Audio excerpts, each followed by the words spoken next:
এখানে উপস্থিত হয়েছে আজকের আলোচনা সভার সম্মানিত প্রধান অতিথি,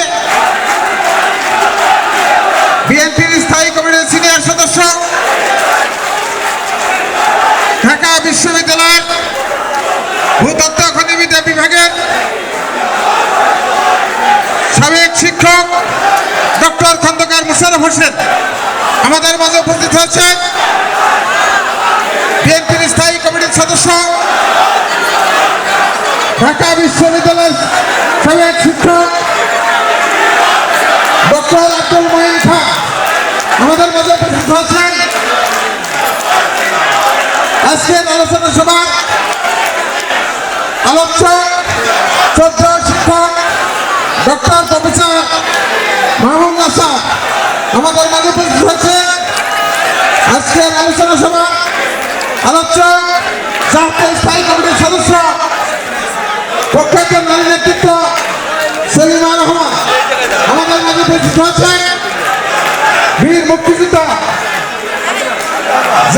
বিএনপির জাতীয় স্থায়ী কমিটির সদস্য মেজর অবসরপ্রাপ্ত হাফিজ উদ্দিন আহমেদ বীর বিক্রম সংগ্রামী নেতৃবৃন্দ আমাদের মাঝে উপস্থিত আছেন। বিএনপির চেয়ারপারসন উপদেষ্টা কাউন্সিলের সদস্য ডক্টর মামুন আহমেদ সংগ্রামী নেতৃবৃন্দ। আজকে বুদ্ধিজীবী দিবস উপলক্ষে আলোচনা সভা, এই আলোচনা সভা অত্যন্ত ভাব গাম্ভীর্যের মধ্যে দিয়ে আলোচনা সভায় সবাইকে শ্রবণ করার জন্য বিনয়ের সাথে অনুরোধ করা হচ্ছে, আপনারা মেহরবানি করে আজকে কোনো স্লোগান দিবেন না, আপনারা কোনো তালি দিবেন না। বুদ্ধিজীবী দিবসের পক্ষে আজকের আলোচনা সভায় পরিচালনা করবেন বিএনপির প্রচার সম্পাদক সাবেক ছাত্রনেতা সাবেক যুবনেতা সুলতান সালাউদ্দিন টুকু।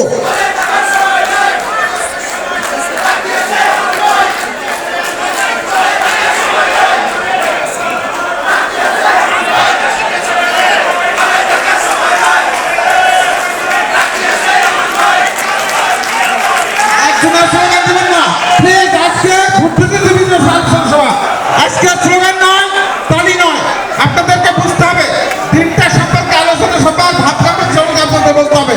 আপনারা কেউ তালি দিবেন না, কেউ স্লোগান দিবেন না, যে যার জায়গা থেকে নীরবতার সাথে শ্রবণ করবেন। বক্তাদের বক্তব্য আলোচনা আপনারা শ্রবণ করবেন। বিসমিল্লাহির রহমানির রহিম। যারা উপরে আছেন দয়া করে বসে পড়বেন। কেউ কোনো স্লোগান হবে না।